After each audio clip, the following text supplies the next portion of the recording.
तो फिल्म की शुरुआत होती है एक छोटी बच्ची सैरी को दिखाते हुए जिसके डैड की डेथ हो चुकी थी और अब उसकी मॉम अकेली सैरी और उसके भाई की जिम्मेदारियां उठा रही थी, जिसकी वजह से वो बहुत बिजी रहती थी और सैरी को इग्नोर भी कर जाती थी। आज भी जब सैरी ने उनके साथ खेलने की जिद की तो उन्होंने ये कहते हुए मना कर दिया कि वो मीटिंग में बिजी हैं और उसको भाई के साथ जाकर खेलने को कह दिया।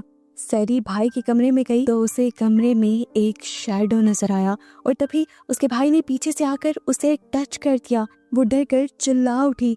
इस रूम में कोई शैडो नहीं था, बस छोटी सैरी का वहम था। वो सैरी अब अपने भाई रामन से खेलने की रिक्वेस्ट करती है तो वो भी मना कर देता है क्योंकि उसे अपने गेमिंग कंपटीशन की तैयारी करनी थी अपने फ्रेंड्स के साथ। उसकी मॉम उसे अपने साथ सैरी को भी पार्क ले जाने को कहती है ताकि उसकी बोरियत कम हो जाए। पार्क में सैरी को मिलता है उसका दोस्त जो कभी कभार इसी पार्क में उसके साथ खेलता था।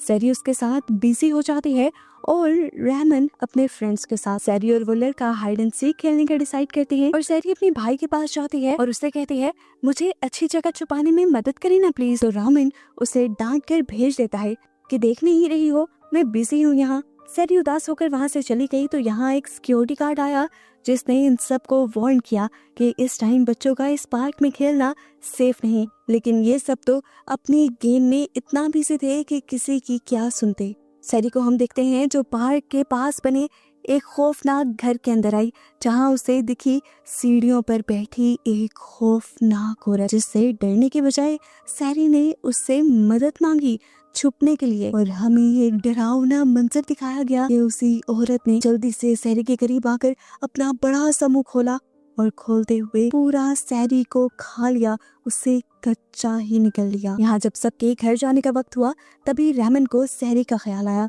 उसने पार्क में सैरी को देखा, यहाँ के बच्चों से पूछा सैरी के बारे में, पर सैरी नहीं मिली। और तब सैरी के बेस्ट फ्रेंड एल्डी ने आकर रेमन को बताया कि सैरी काफी टाइम से नजर नहीं आ रही, वो मेरे साथ हाइड एंड सीक खेलने वाली थी। ये लोग इस टाइम उसी घर के सामने खड़े थे जिसके अंदर सैरी गई थी, पर इन्हें अंदर जाने का कोई रास्ता नजर नहीं आया तो इन्होंने मान लिया कि रास्ता अंदर जाने का है ही नहीं, तो सैरी यहाँ कहाँ हो सकती है। सीन कट होकर अब दोबारा हमें सैरी को ही दिखाया जाता है जिसे उस डेमोनिक औरत ने खा लिया था। वो अब जिंदा थी, एक डाइनिंग टेबल पर बैठी थी जहाँ एक औरत बहुत प्यार से उसे खाना सर्व करती है और अपना नाम वेंडा बताती है। इसी टेबल पर 3 और बच्चे भी थे जो मजे से खाना एंजॉय कर रहे थे। सैरी को भी खाना मजे का लगा और वो तेज तेज खाने लगी, पर हकीकत में वो खाना नहीं बल्कि कीड़े और चूहे थे जो असल में सैरी समझ नहीं पा रही थी। और सामने बैठे 3 बच्चे भी असल में सोल्स थी, आत्माएं थी जिनका असल भी सैरी देख नहीं पा रही थी। और ये भरम या ये झूठ उसे वेंडा यानी वो शैतानी आत्मा ही दिखा रही थी। बाहर रात हो चुकी थी। सैरी का पता अब तक किसी को नहीं चल पाया था। पुलिस भी उसे ढूंढने में नाकाम थी। रेमन की मॉम भी उससे उसकी लापरवाही की वजह से नाराज थी। यहाँ तक कि रेमन के दोस्त जो उस वक्त रेमन के साथ थे इस चीज का जिम्मेदार अपने आप को मान रहे थे और दुखी थे और सब कुछ ठीक करना भी चाहते थे। रेमन खुद भी अपनी बहन के गुमने की वजह से बहुत ज्यादा अपसेट था। रात में उसे टेंशन में नींद भी नहीं आती और अचानक उसकी खिड़की पर नॉक होता है।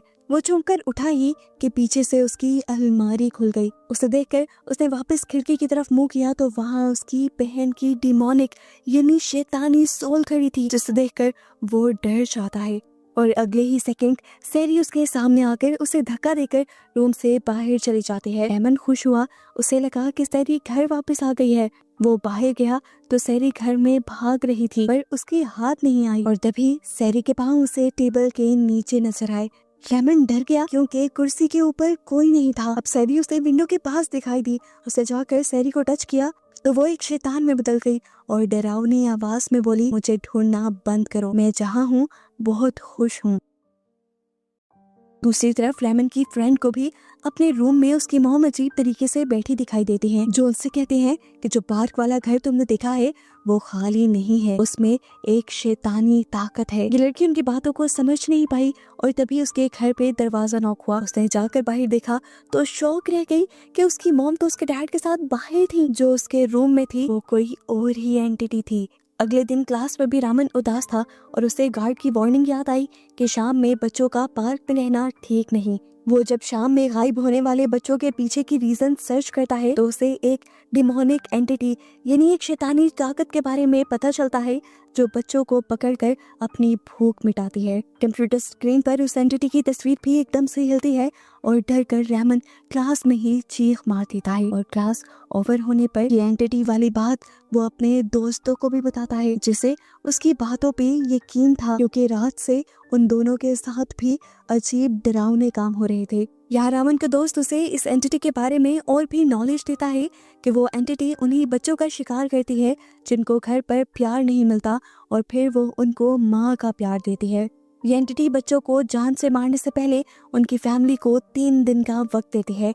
अगर वो बच्चे को ना ढूंढ सके तो बस हमेशा के लिए उसे मारकर उसकी सोल को अपने साथ रखकर वो उसे माँ की तरह पालती है। यानी एक दिन वो साया कर चुके थे और अब 2 दिन उनके पास थे जिसमें सैरी को वो बचाने की उम्मीद रख सकते थे। ये तीनों इसीलिए उस डिमोनिक घर में जाने का फैसला करते हैं। यहाँ सैरी का दोस्त एल्दी अकेले ही सैरी की तलाश में इन लोगों से पहले उस घर में आ चुका था जो घर पार्क के पास था। घर की विंडो से वो देख पाता है कि सैरी वहाँ खाना खा रही थी डीमन के साथ। जैसे ही उस डिमोनिक एंटिटी ने एल्दी को डरावने अंदाज में देखा तो वो घबराकर अपनी जान बचाने के लिए वहां से भाग निकला और बाहर निकलते हुए रामन से टकरा गया। उसने जो देखा वो सब रामन और उसके दोस्तों को बताया। चलो एक बात तो उन्हें पता चली कि सैरी अंदर ही है। सैरी को लेने के लिए वो एल्दी को लेकर उस घर के अंदर जाते हैं और पूछते हैं कि सैरी कहाँ थी।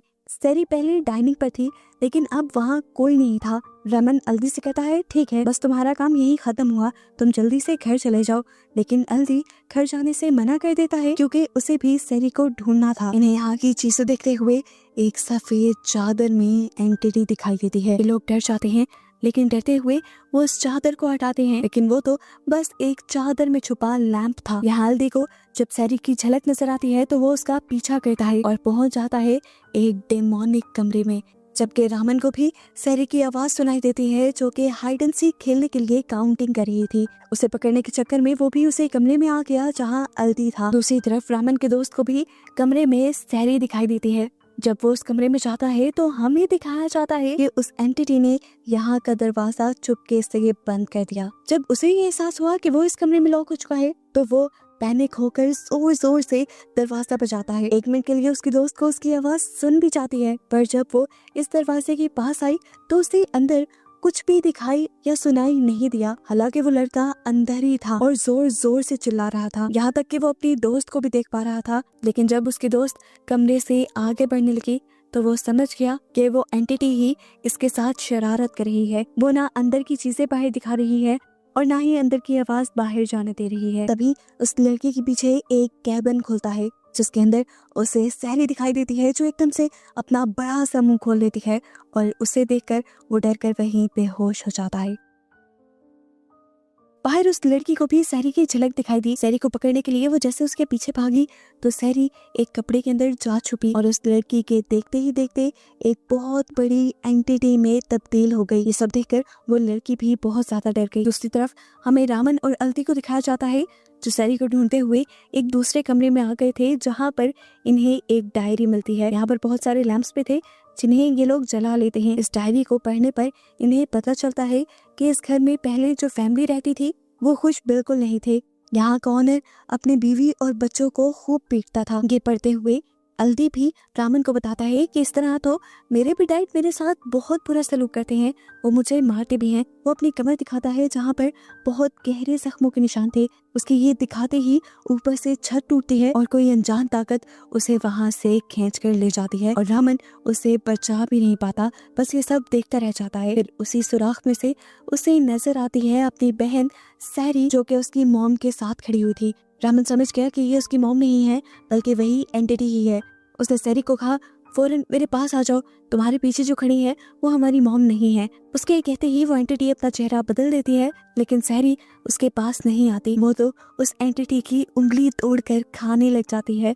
और ये सब रामन को बहुत अजीब लगता है। वो भागकर अपनी बहन को पकड़ना चाहता था, लेकिन तभी वो एंटिटी सैरी को लेकर गायब हो गई। रामन को अब एक दीवार के पीछे से धम धम की आवाजें आ रही थी, जैसे वहाँ कोई बहुत बड़ी एंटिटी हो। वो इस आवाजों का पीछा करने लग जाता है, जबकि दूसरी तरफ रामन का दोस्त जिस कमरे में बेहोश हुआ था उसे भी होश आ चुका था। एकदम से उसी कमरे में कुछ दराजें खुलती हैं और उन 3 बच्चों की सोल, जिन्हें हमने पहले डाइनिंग टेबल पर सैरी के साथ खाना खाते हुए भी देखा था, वो एक एक करते हुए बड़ी अजीब तरीके से उन दराजों से निकलकर खड़े हो जाते हैं।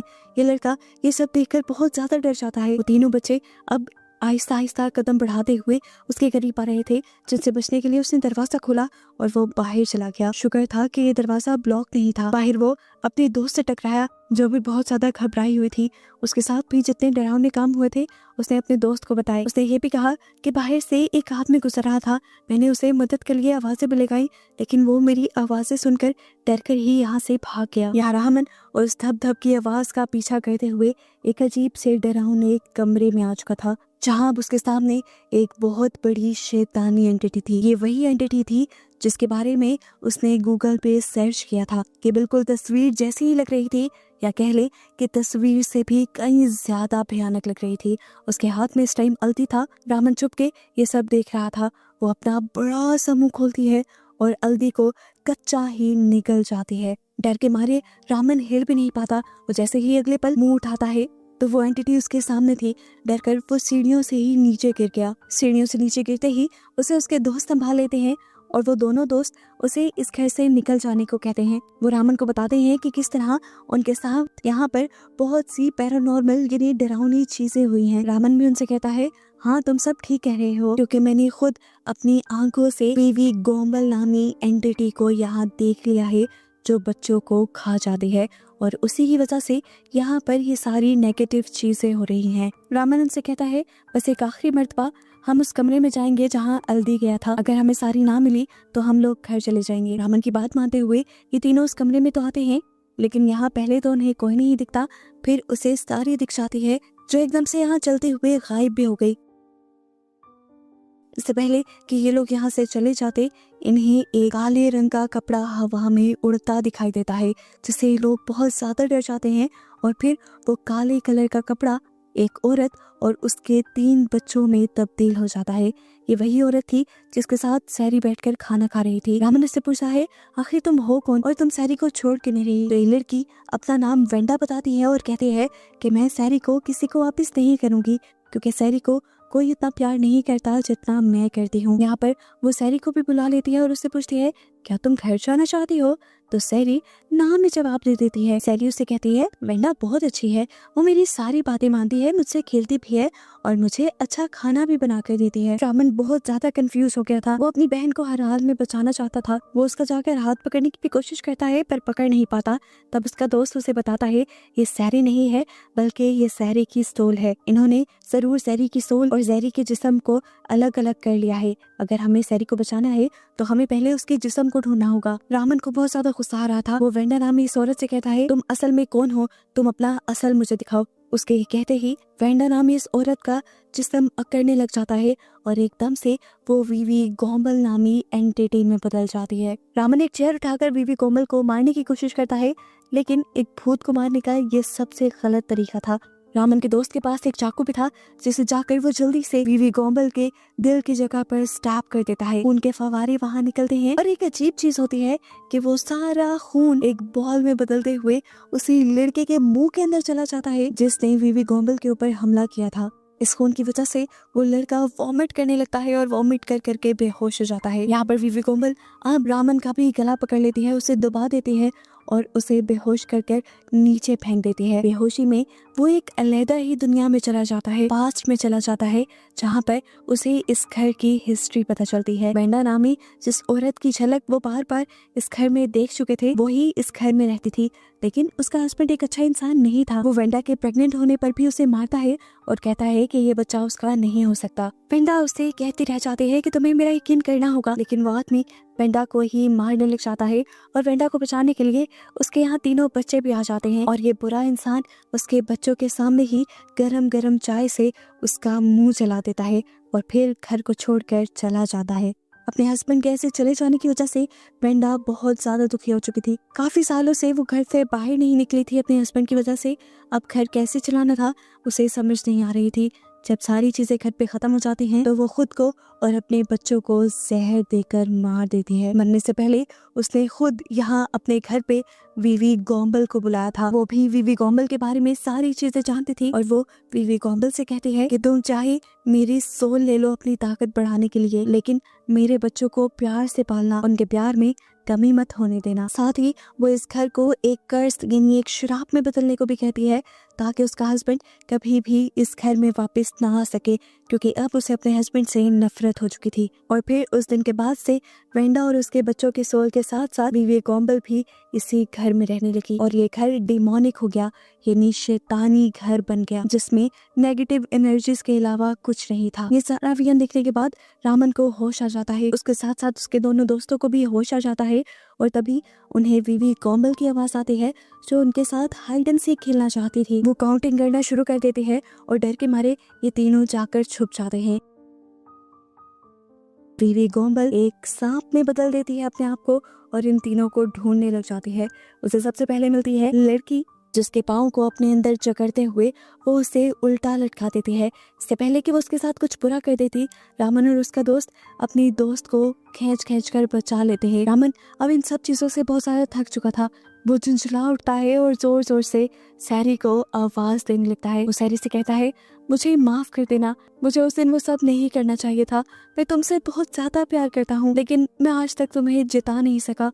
मैं इस सब के लिए तुमसे माफी मांगता हूँ। वो आवाज़ें देते हुए सैरी को बताता है कि तुम्हें वेंडा आज अच्छी लग रही है क्योंकि वो तुम्हारा ख्याल रख रही है, लेकिन वो तुम्हें तुम्हारी फैमिली वाला प्यार कभी नहीं दे पाएगी। आज तुम्हारी मॉम घर पे तुम्हारा वेट कर रही है, वो कल से तुम्हारे लिए रो रही हैं। उसकी ये बातें जैसे वीवी गॉम्बल के ऊपर असर करने लगी थी। उसे कुछ होने लगा था और वो एक बहुत बड़ी उल्टी करती है, जिसके बाद उसकी बॉडी से सैरी बाहर निकल आती है।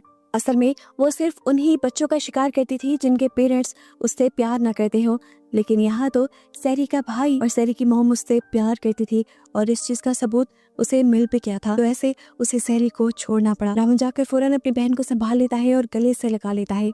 ये लोग ये बात भी समझ गए थे कि इससे पहले इन्होंने जितनी सैरी को देखा था वो सिर्फ वेंडा का दिखाया हुआ एक भ्रम था। अब वीवी गॉम्बल खड़ी होकर ये देखती रहती है कि रामन अपनी बहन से प्यार कर रहा था। यहाँ पर मौजूद सारे लोग भी अब वीवी गॉम्बल से डर नहीं रहे थे और उनकी बहादुरी को देखते हुए वीवी गॉम्बल खुद ही यहाँ से डरकर चली जाती है। अब तक सुबह भी हो चुकी थी। ये देखते हैं कि इस घर से बाहर जाने का सच में कोई रास्ता नहीं था। वीवी गॉम्बल ने ही सारे रास्ते बंद कर दिए थे। तब रामन और उसका दोस्त यहाँ की चीजें उठाते हुए एक दरवाजा तोड़ते हैं और बाहर चले जाते हैं। बाहर पुलिस और सैरी की मॉम पहले से ही मौजूद थी, जो सैरी को देखकर बहुत ज्यादा इमोशनल हो जाती हैं। सैरी को तो ये लोग बचा लाए थे, लेकिन सैरी को बचाने के लिए उसका दोस्त आल्दी जो अंदर गया था उसे बचाकर ये लोग नहीं ला पाए, क्योंकि आल्दी से सच में उसके पेरेंट्स प्यार नहीं करते थे। यहाँ तक कि उसके पेरेंट्स ने तो उसे ढूंढा भी नहीं और अब उसे वीवी गॉम्बल ही पालेगी। मूवी के पोस्ट क्रेडिट सीन में हमें दिखाया जाता है कि सैरी का घर बिल्कुल अब नॉर्मल हो चुका था। उसे उसकी मॉम और भाई दोनों ही प्यार देते थे और उसे कभी अकेलेपन का एहसास नहीं होने देते थे। सैरी भी खुश रहने लगी थी। एक रात रामन को अपने किचन में से अजीब आवाजें सुनाई देती हैं। वो जब किचन में जाकर देखता है तो सैरी वहाँ कच्चा गोश्त चबा रही थी। ये देखकर रामन डर जाता है और समझ जाता है कि सैरी वीवी गॉम्बल यानी एक शैतान के साथ रहने की वजह से खुद भी काफी हद तक शैतान बन चुकी थी। लेकिन जैसे भी थी अब वो उसकी बहन थी और उसे अपनी बहन को साथ रखना था। और बस यही सब बताते हुए ये मूवी यहाँ खत्म हो जाती है।